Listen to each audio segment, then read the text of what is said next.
Hi, my name is Donna Freeman, and I want to talk to you today about the concept of right touch in your yoga classes. So we're going to be showing you how to do triangle pose and use right touch in order to help students become their very best in a trauma-informed way.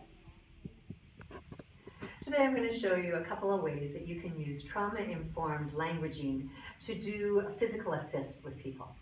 The first thing that you want to do is to make sure that you're using your words to guide people into poses instead of your hands. Right? So, and then the other thing you want to remember is always ask permission for touching.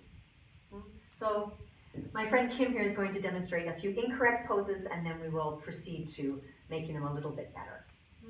So, big inhale, and then stepping a foot wide back, coming into a triangle pose.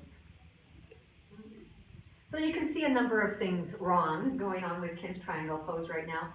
Now, traditionally, a standard assist would be to come here and to just move her arm where you want it to go, okay? So first of all, I didn't ask permission.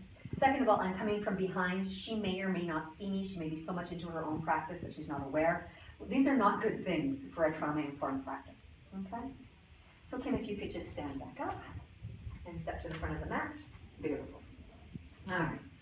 So that's kind of what not to do in a trauma-informed assist. So what to do? Right. Big breath in and stepping wide back, leaning forward into your triangle.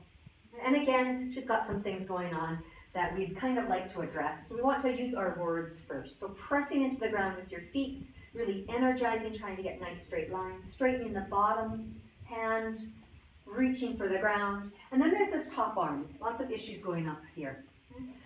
Using your hand, invite people to come to you instead of you coming to them. So Kim, if you could just bring your palm to almost touch mine, beautiful. And then maybe a little bit here and extend up. Okay? So nowhere in that did I actually touch her, but the pose is so much better. Okay? And then breathing. The other thing is that she can see me. I've approached her from the front, so I'm always within her view. Okay. So remembering that whenever you're using assists in a trauma-informed practice, that you never want to push and pull. You want to approach people from the front. She's holding this forever. She's such a sweetheart. Come on up, Kim. Right? And then inviting people to come to you instead of you placing your hands on them. So those are some tips for trauma-informed yoga assists.